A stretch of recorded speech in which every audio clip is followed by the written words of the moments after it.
Assalamualaikum warahmatullahi wabarakatuh. Madayaw, umayong hapon kaninyong tanan. Magandang hapon sa inyong lahat.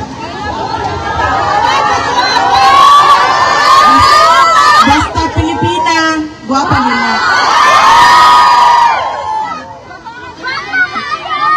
Sabi ko, basta Pilipina, maganda talaga yan.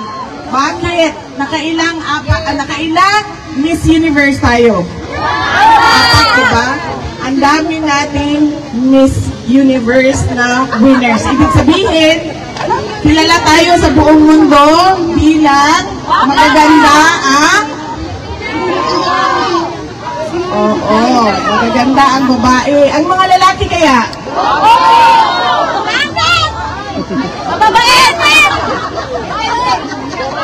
May hugot ka, ma'am. Kasi pangit talaga ang mga lalaking Pilipino.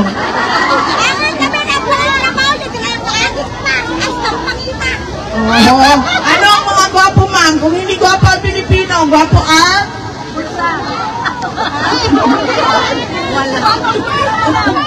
Ang mga Koreans, syempre. Kasi kailangan natin magpasalamat sa kanila. Lalong-lalo na sa ating local government unit ng Seoul at sa ating Korean police. Dahil pinahintulutan nila tayo magsama-sama ngayong hapon na ito at tumulong sila sa atin para mabuo yung ating programa ngayong hapon na ito. Kaya kailangan natin pasalamatan at palakpakan ang Korean government and Korean police. Thank you very much. Paano sabihin sa Korean yun? Kamsahamnida! Kamsahamnida! Kamsahamnida! Unahin ko po muna ang aking mga pagpapasalamat. Dahil mamaya, baka sa sobrang excitement natin ay makalimutan ko magpasalamat. Una, ang aking pasalamat sa ating mga organizers, local organizers sa Filipino community dito sa Korea. Pakitaas ng kamay ng mga organizers, volunteers at tumulong. Iba't ibang grupo, una na ang Hakbang ng Maisog at iba-iba pang grupo. May listahan kayo? Na nagtulong-tulong at hirap, pagod, pawis nila ang kanilang inilaan para mabuo ang ating programa. Bislak Negu New Philcor Butchon Community Yewa Vendors, DDS Supporters Seoul, DDS Supporters Leaders Gwangju Japan. Saan kayo? Japan Maisog, nandito? Patriotic New York dito din.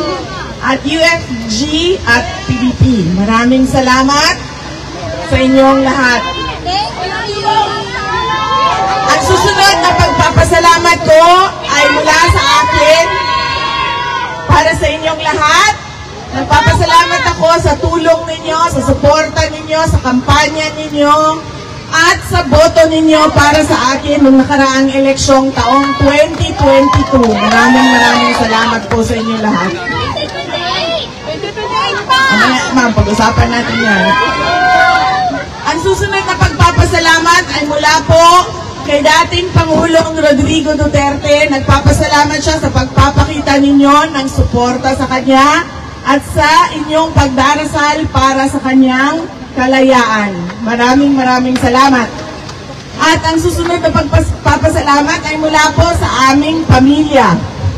Napakalaki ng utang na loob namin sa inyong lahat, mga kababayan. Salamat sa inyong lahat. At ang huling pagpapasalamat ay sa akin at sa inyong lahat na naririto.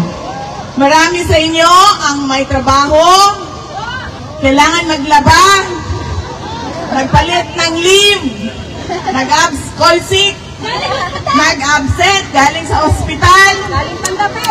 at lahat busy Tama. sa buhay nila. Pero nandito kayo ngayong hapon na ito at ibinigay ninyo ang inyong oras para sa akin, para kay Senator Robin Padilla, at para sa bayan natin. Maraming salamat sa inyo. Marami sa inyo nagtatanong, kamusta na si dating Pangulong Rodrigo Duterte? Okay lang siya? Pinapaabot niya sa inyong lahat na huwag kayong mag-alala dahil wala naman siyang nararamdaman sa kanyang kalusugan. May edad na siya, may mga sakit na siya, oo, pero walang emergency na nararamdaman siya sa kanyang kalusugan. Kaya sabi niya, huwag kayong mag-alala at lalong-lalo na huwag kayo gumastos na pumunta doon sa Hague. Sabi niya, ayaw niya na gumagastos kayo ng pera ninyo para sa pagpapakita ng suporta sa kanya dahil mas kailangan yung pera ninyo ng inyong mga pamilya na naiwan doon sa Pilipinas. Nasa ilang days na ba siya? Sobra 100 days na siyang nakakulong doon sa prison Scheveningen sa ICC detention unit ng The Hague, Netherlands. Dalawa po ang tinatanong at hinihingi ng mga abogado ni dating Pangulong Rodrigo Duterte sa korte. Una na, ang interim release o yung pakawalan ka habang tumutuloy ang kaso. Marami sa inyo, kilala yon bilang tawag na bail. Pero sa ICC o sa Rome Statute, walang bail ang isang accused. Meron lang siyang interim release ang tawag. Paano ka ba mabigyan ng interim release?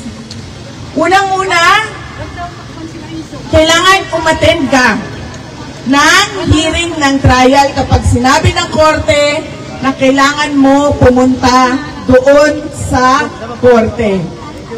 At kaya yon gawin ni dating Pangulong Rodrigo Duterte. Dahil hindi naman siya lalayas. Paulit-ulit niyang sinabi, sumama na nga ako, pinadala ko na, tinulak niyo na ako sa airplane, dinala niyo na ako ng eroplano ninyo dito. Wala akong intensyon na lumayas. Nasa Hong Kong na ako. Pwede na akong mawala. Pero ano ang sinabi ko? Uuwi ako sa Pilipinas. At yun lang din ang sinasabi niya hanggang ngayon. Wala siyang sinasabi, magtatago ako sa Africa, magtatago ako sa Antarctica. Wala siyang sinasabing ganon. Sinasabi lang niya, gusto kong umuwi ng Pilipinas. Gusto kong bumalik ng Davao City. Ibig sabihin, sa ICC, kapag hinanap nyo yan, alam nyo kung saan hahanapin yan. Nandun lang yan. Sa Davao City. Hindi yan lalayas. Pangalawa, sinasabi doon, dapat hindi niya i-obstruct ang investigasyon o ang trial proceedings. Ang tagal na ng investigasyon, paulit-ulit sa sinasabi nilang mga krimen. 2012, hindi pa Pangulo, si Tatay Digong, pumunta na. Si Justice Secretary De Lima, nag-imbestiga siya doon. Walang kapangyarihan si dating Pangulong Duterte noon. Tumuloy-tuloy ang investigasyon. Wala siyang sinabi na itigil nyo yan, bawal yan, huwag kayo pumasok dito. Walang ganyan na nangyari. Ibig sabihin, para sa kanya, ituloy nyo lang. Noong siya ay Pangulo, nag-file ng kaso sa ICC si Senator Trillanes. Alam na ni dating Pangulong Duterte kung sino ang mga witnesses. Hindi naman tinago yun sa atin lahat, di ba? Paulit-ulit ang investigasyon at pagbibigay testimonya ni Las Cañas at ni Mato Bato. Meron ba siyang ginawa kay Las Cañas o kay Mato Bato o kay Trillanes man? Wala. Buhay na buhay ang buhok. Patay na pala ang buhok ni Trillanes. Buhay na buhay si Trillanes, pero ang kanyang buhok, hindi ko lang sigurado. Walang nangyari kay Mato Bato, walang nangyari kay Las Cañas. Alam ni dating Pangulong Duterte kung nasaan sila. Nakialam ba siya sa investigasyon? Nakialam ba siya sa mga witnesses? Wala. Noong siya ay nawala na sa katungkulan, bumaba na, tapos na ang termino, nagkaroon ng investigasyon. Pumasok ang mga investigators ng ICC paulit-ulit sa Pilipinas. Alam ko, at sinasabi namin sa kanya, alam namin, dahil nakikita namin ang records, anong sinabi niya? Pabayaan nyo sila mag-imbestiga. Noong nagkaroon ng Quadcom hearing ang bahay ng mga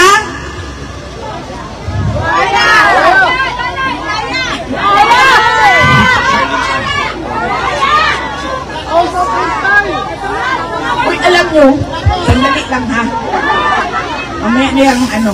Mamaya na yung speech ko. So kahapon, meron lang to, dumaan ako sa department store. Kasi bumili kami ng pang loot bag doon sa mga sinuportahan namin na basketball team ng mga bata. Dumaan ako sa yung department store, yung sa mga sapatos ba? Sapatos section. Tapos paglingon ko, meron naman nakitang sapatos. Meron siya,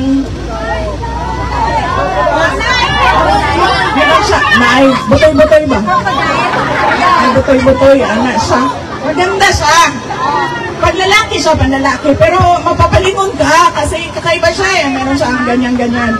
So tinanong ko yung sabi ko, is this crocodile? Sabi niya, no. Oo. Bird. Meron siya bird. Sabi ng kasama ko, ostrich yan, ostrich. Sabi ko, ostrich? How much? 60,000. 60,000 pesos. 60,000 pesos. Tapos, tinanong ko, sir, ang laki ng crocodile mo, sir.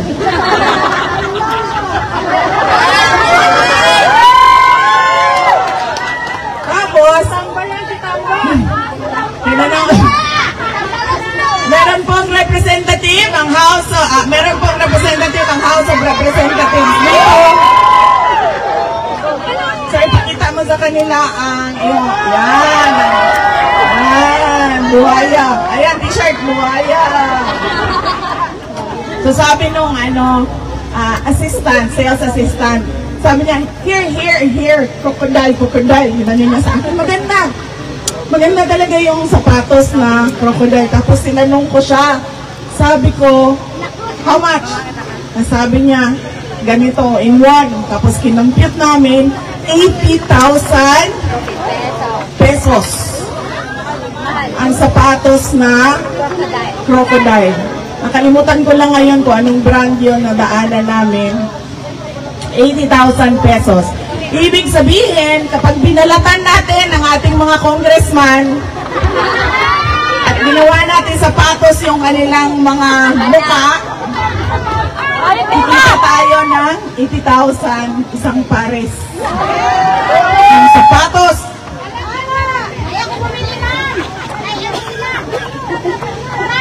Balik ako sa Quadcom.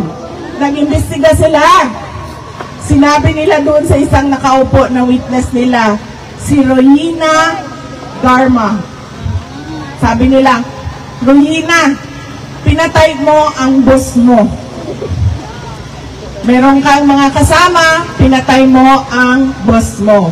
Pero Rohina, hindi ka namin iimbestigahan sa pagpatay mo sa boss mo kung magsasabi ka laban kay dating Pangulong Rodrigo Duterte. Bias. Witness siya. Bias. Napanood natin lahat yon. Napanood yon ni dating Pangulong Duterte. Pero, may ginawa ba si dating Pangulong Duterte kay Rohina? May ginawa ba tayo kay Rohina maliban sa sinasabi natin online, sa social media natin? Wala.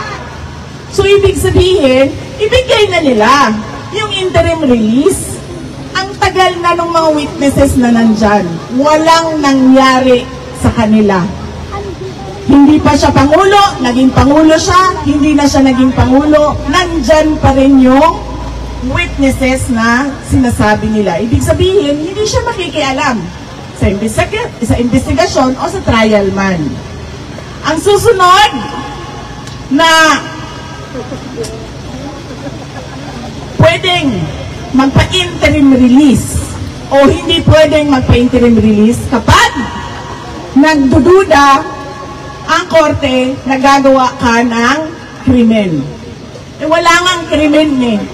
So ano pang mga susunod na krimen ang gagawin mo? Merong mga police operations kontra illegal na droga. Kulang na naman yan, ma'am. Yung Pabarang! Ma'am! Naalala mo, sabi dito sa harap, kulamin na lang daw lahat yan. 15,000 na! 15,000 kulang! 2,000 won, kulang. 1,000 2,000 pesos! won. Libre na lang!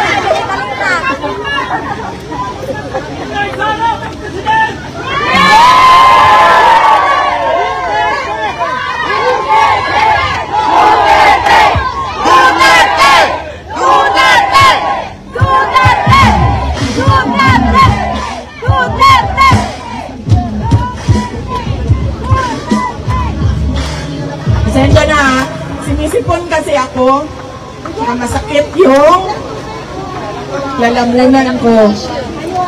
Kasi kinain ko yung mga sasarap na ice cream ninyo dito sa Korea. Paggising ko, ang sakit na nung, meron na siyang parang bukol dito dalawa. At parang sinisipon na ako dahil sobrang grabe, maninginit ninyo. Uy! Grabe init sa Korea! Ano man ba na sa disyerto? Yes, ma'am! Ganit, normal ito? Yes, ma'am! Ito ang new normal nyo? Mag-adjust kayo! It's not new! Ganyan na talaga yan!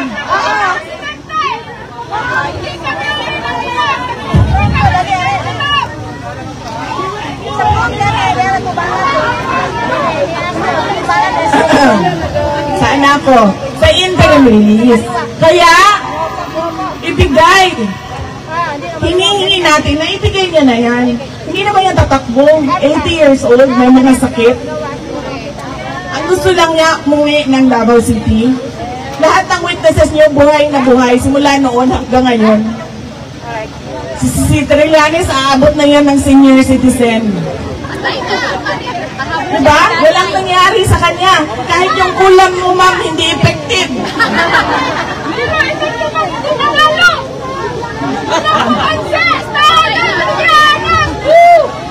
Diba? Meron pa ba siyang krimen na gagawin? Wala nga ang krimen eh. So ano pang mga susunod na krimen na gagawin? Diba? So, iyan ang pakiusap sa ICC. Ibigay na ang interim release. Ang susunod, yung jurisdiction na naririnig ninyo lagi. Nag-imbestiga sila 1 taon pagkatapos na, lumampas na ang 1 taon pagkatapos natin umalis sa ICC. Ibig sabihin, hindi ka na pwedeng mag-imbestiga. Kasi meron lang period na pwede ka mag-imbestiga. Labas nun, hindi na pwede. Kasi ang lalabas niyan, kung walang period, ay pwedeng buong buhay mo, 100 years na ang dumaan, ay mag-iimbestiga pa rin sila. Hindi pwede yun. Kaya ang hinihingi ng mga abogado, i-dismiss ang kaso kasi wala ngang jurisdiction. Yan ang dalawang bagay na hinihingi ni dating Pangulong Rodrigo Duterte sa ICC. At yan din ang rason kung bakit tayo nagsama-sama, nagpapakita ng suporta at sumisigaw na bring him home. Bring him home! Bring him home! Bring him home! Bring him home! Bring him home! Bring him home! Meron tayong Free Duterte Now rally. I-release na ninyo yan. Hindi yan tatakbo. Ilang beses na siya nagsabi, a-attend siya ng trial kung sinasabing a-attend siya ng trial. Yan lang naman ang kinakatakutan nila eh, na mawala yung kanilang akusado, yung kanilang suspect. Ang susunod ay ang ating diskusyon sa nangyayari sa ating bayan. Dahil nabudol tayong lahat.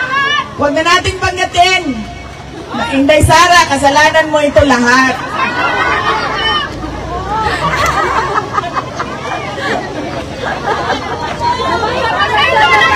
Kasi nga, sinasabi ko sa inyo,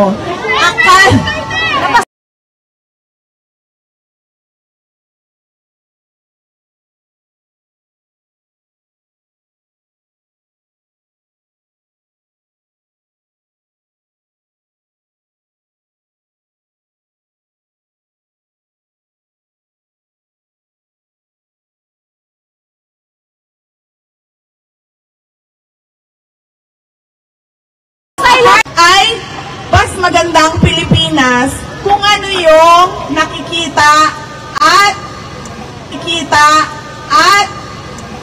nararamdaman at tinitirhan natin ngayon. Kasi bakit ba? Kasi nandoon yung mga anak natin na sila din yung susunod na mga Pilipino na maninirahan sa ating bayan. Kaya gusto natin, iiwan natin ang maayos, maganda, maunlad, may disiplina, na mga mayaman, na mga Pilipino, at na bayan. Hindi ko maintindihan kung bakit hindi ganyan ang paningin niya sa kanyang kailangan gawin para sa bayan.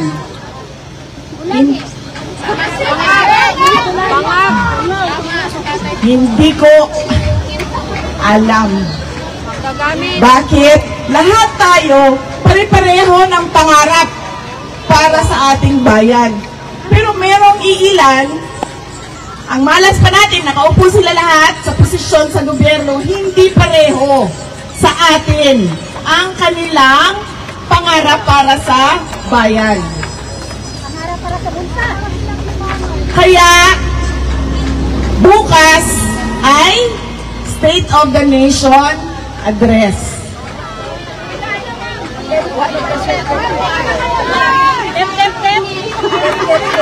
Sayang ang data.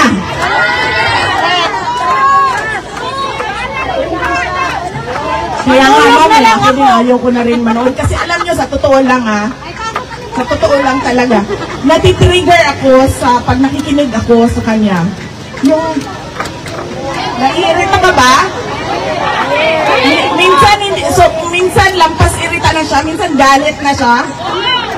Kaya gusto mo na basagin yung screen ng cellphone mo. Kaya pareho tayo, mami. Hindi na ako manonood. Babasahin ko na lang. Huwag na rin magbasa. Kailangan natin magbasa. Kasi kailangan natin malaman kung ano na namang pambobola ang sinasabi sa taong bayan. Ano na namang pambubudol. Ipunin ang tubig baha. Hindi ko lang.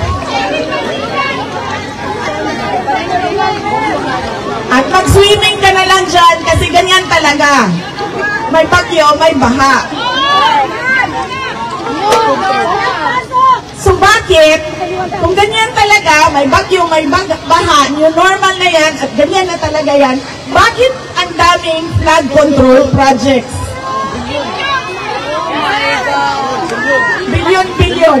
Control nila yun, nasa bulsa. Bakit? Hindi na.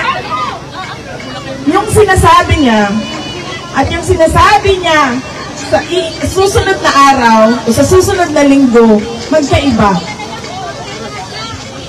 Hindi na siya, wala na sa wisyo, sa Tagalog.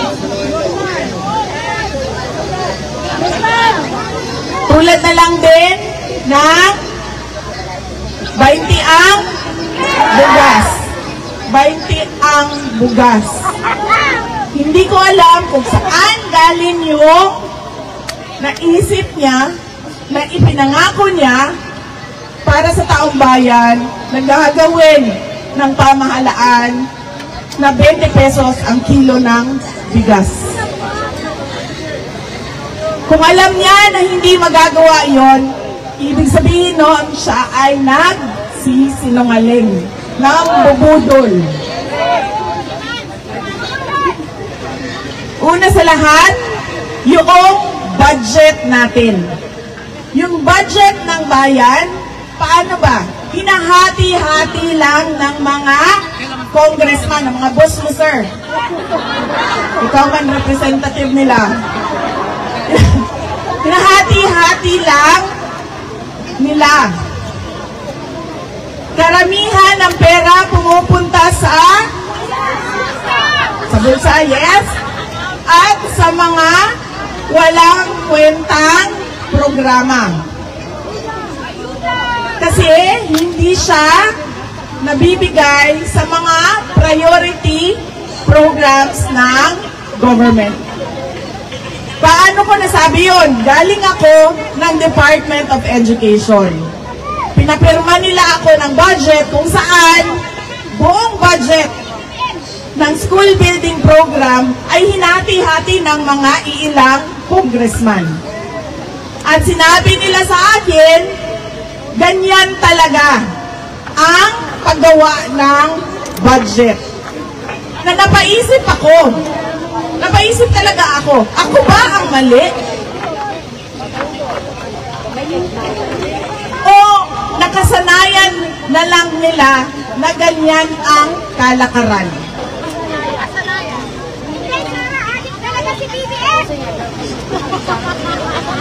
Hindi napupunta sa totoo at tamang proyekto para sa bayan ang ating budget. Pangalawa, ang laki ng utang natin. Dahil yung budget ay inuutang. Mag-utang ka para ka gumawa ng tulay mula sa Sorsogon, papuntang Samar, mula sa Leyte, papuntang Surigao, at pabalik ka naman Zamboanga, papuntang Dumaguete, Dumaguete, papuntang Siquijor, papuntang Cebu. Kung mangungutang ka para itulay mo yan lahat, okay lang. Pero kung mangungutang ka dahil ibibigay mo 5,000, 5,000, 5,000, 3,000 sa'yo, 2,000 sa akin, 5,000 sa akin, 5,000 sa'yo, wala kang makikitang pagbabago at kaunlaran sa bayan. Dahil mali ang paggamit ng pera na inutang. At paano mo mo yon, mababayaran. Doon sa mga bigay mo, bulsa mo, walang babalik na investment sa ekonomiya. Hindi tataas ang ekonomiya. Dahil pangit pa rin ang bayan. Bagsak pa rin ang iba't ibang lugar natin.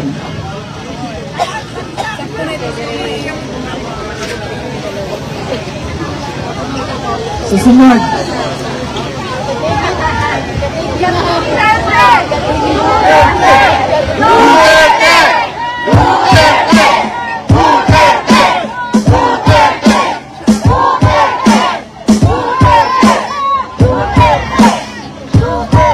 Anong oras na? Alas 4? Okay. Kasi sabi nila hanggang alas 5 lang daw tayo dito. Sanyasan ninyo ako pag umabot na tayo ng 4:30 ha, kasi magpicturan pa tayo. Ang dami natin. Okay? Asan ako? Sa Sona bukas, bubudol na naman sila. Ang susunod ay yung walang klarong independent foreign policy. Nasa saligang batas natin yon. Nasa konstitusyon yon. Na hindi tayo kikiling kahit kanino man na dayuhan para sa ating bayan. Pero anong nakikita natin ngayon? Ang nakikita natin ay ang militarisasyon ng ating bayan. Ang pagpapasok ng mga Amerikano sa iba't ibang lugar sa ating bansa. Ang paglalagay ng factory ng armas sa ating bansa. Anong sinabi ni President Trump noong meeting nila? Ang sabi ni President Trump, they tilted towards the China. And, anong sinabi niya? Naayos namin yon. And now, it is tilting towards the United States. Ano ibig sabihin ng tilt? Di ba sumasandal? Anong tilt sa Tagalog? Kuya. Kumikiling.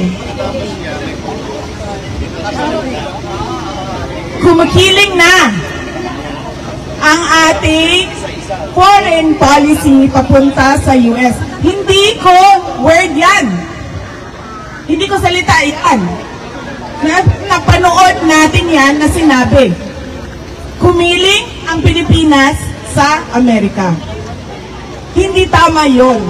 Kasi ang nakalagay sa ating konstitusyon ay independent foreign policy. Ibig sabihin, wala kang, hindi ka kikiling. Tatayo ka sa sarili mong paa. At ano ang ginagawa nila sa West Philippine Sea? Nakikipaggirian sila sa China. Meron tayong arbitral award. Sinasabi sa atin ang West Philippine Sea. Ang dapat natin gawin, dalhin yan doon sa Beijing. Pag-usapan natin ito. Amin ang West Philippine Sea. May arbitral award. Hindi yung makikipaggirian ka doon sa dagat. At anong sabi niya ngayon? Sa girian ng teritoryo ng Cambodia at Thailand. Ang sabi niya, tutulong ang Pilipinas para magkaroon ng kapayapaan doon. Pero anong ginagawa niya sa bayan natin? Tinutulungan niya ang interes ng dayuhan, interes ng ibang bayan na makipaggirian sa ibang bansa. Kaya sinasabi ko, hindi ko lang alam kung napapansin niya. Iba ang sinasabi niya ngayong araw na ito at iba din ang sasabihin niya sa susunod na linggo, sa susunod na buwan. Habang lumalala ang kalagayan ng ating bansa. Lagi akong tinatanong, ano bang magagawa natin, Inday Sara? Ang magagawa natin ay magkaisa tayo. Sabihin natin sa pamahalaan, maraming maling pulisiya. Dapat ninyo itama. Unang-una na, hindi ninyo kami pwedeng sabihan na magtiis na lang kami at new normal na yan. Hindi ninyo kami pwedeng sabihan na wala na tayong magagawa. Dahil, bakit? Ganito ang bansa ng Korea. Hindi perfect, pero madaming maayos. Marami pang ayuda. Bakit? Marami pang ayuda dito. Alam nyo, pumunta ako, diba? Nakisama ako sa Filipino community sa The Hague. Pumunta yung mga tiga-Europe.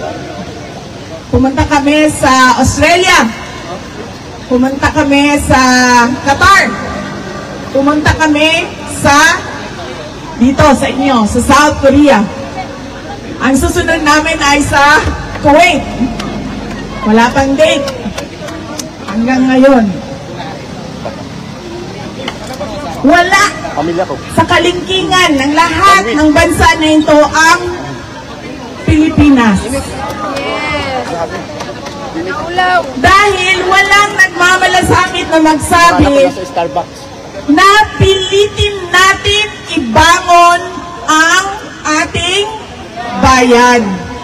Na hindi pwedeng okay na ito. Bayan ito ng mga anak natin. Patapos na tayo. Anong edad ko? 28.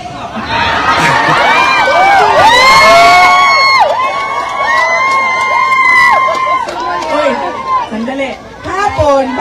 Kahapon, nagsakay kami ng international taxi. So, yung Koreano na driver, marunong siya mag-English. Pero hindi kami nagsabi kung sino kami. Hindi kami nagsabi sa kanya. Basta nagpa-drive lang kami sa mga kailangan namin gawin. Overheat. Sabi nung, taxi driver, Kailangan pa rin dapat ka ng payong. may asawa na ba daw ako? Ang init. Overheat yun. Ayaw lang magtanong. Nagtigil ako. Sabi niya, may asawa na ba daw ako? Ayaw lang magano. Ayaw na. Tapos sabi ko sa kanya, nakapicture lang ako, wait, 28 years old lang ako.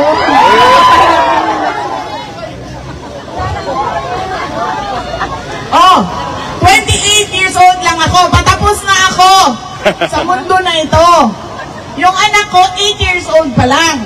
Ayaw ko na iiwan yung bayan natin na magulo. Na ang mga bata hindi nakapagtapos ng pag-aaral. Na ang mga tao ay walang oportunidad sa trabaho. Gusto natin ang bayan na hindi tayo kailangan umalis dahil sa pangangailangan. Aalis lang tayo dahil kagustuhan nating umalis. Ayaw natin ng future na kailangan nating iwanan ang ating mga anak. Kasi dito sa bayan natin sa Pilipinas, walang trabaho, walang kita, walang oportunidad. Ayaw natin yun. Ayaw natin na mag-iwan ng lubog Picture na ako. sa utang, at hindi maayos na Pilipinas sa ating mga anak. Yan yung kailangan natin ipaintindi sa mga tao na mag-State of the Nation address.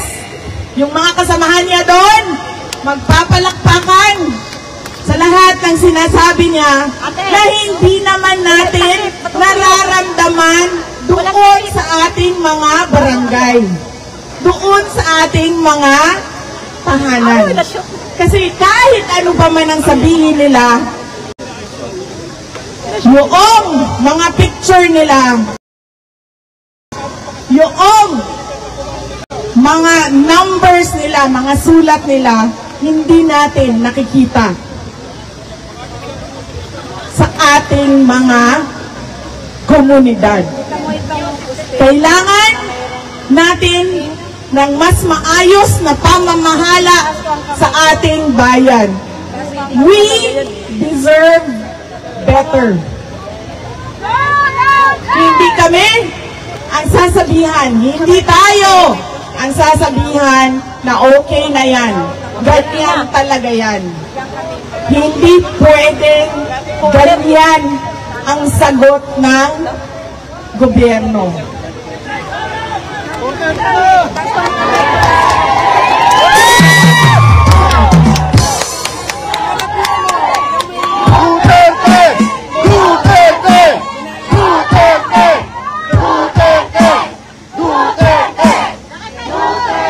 Alam nyo, kahit saan ako pumunta, yan ang sinasabi ng taong bayan sa akin. Pero paalala ko lang sa inyo, hindi ito trabaho lang ng isang tao, ah. Trabaho ito ng lahat ng Pilipino. Lahat kayo dapat may pakialam sa kung anong nangyayari sa ating bayan. Dahil lahat kayo may anak. Kayo lang. Dalaga pa ako. Dito sa Korea. 28 years old lang ako. Dahil lahat tayo, may anak. At lahat sila nandoon sa Pilipinas. Ayaw natin na ang ating mga anak ay tulad ng pinagdadaanan natin, na bubuwisit sa araw-araw na Tinuturo ko si Robin. pangit na kalagayan ng ating bansa. Kita mo? Ang gusto natin, hindi nila pinoproblema ang sweldo, ang pagkain, ang kung ano pa yung kailangan na pambayad ng upa, pambayad ng kuryente, pambayad ng tubig, pambayad ng lahat. Ayaw natin na ganun ang kanilang kinabukasan. Ang gusto natin na kinabukasan para sa ating mga anak ay may bonus, ang laki ng bonus ko sa sweldo ko, saan kaya kami mamamasyal. Ganon ang gusto natin na kinabukasan ng ating mga anak. Yung mga pangarap natin para sa sarili natin na hindi natin magawa dahil kailangan natin maghanap buhay. At kailangan natin kumayod. 5 ang trabaho. Sa may speaker. 6 ang trabaho. Ikaw yung... Totoo yun. Ikaw tinaas ka. Mahal talaga. Mag-asawa, sir. Yan din ang sabi ng asawa ko sa akin. Pulis na may mga bike. Kaya minsan hindi ako nagsasabi ng totoong gastos, sir, sa kanya. Bahay-bahay kubo. Mahal daw ang... mahal daw ang... 430 na daw.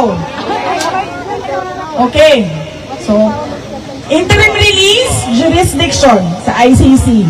Sa bayan natin, huwag nating tigilan Sa speaker. ang paghingi sa pamahalaan ng karapat-dapat para sa taong bayan at sa ating bansa.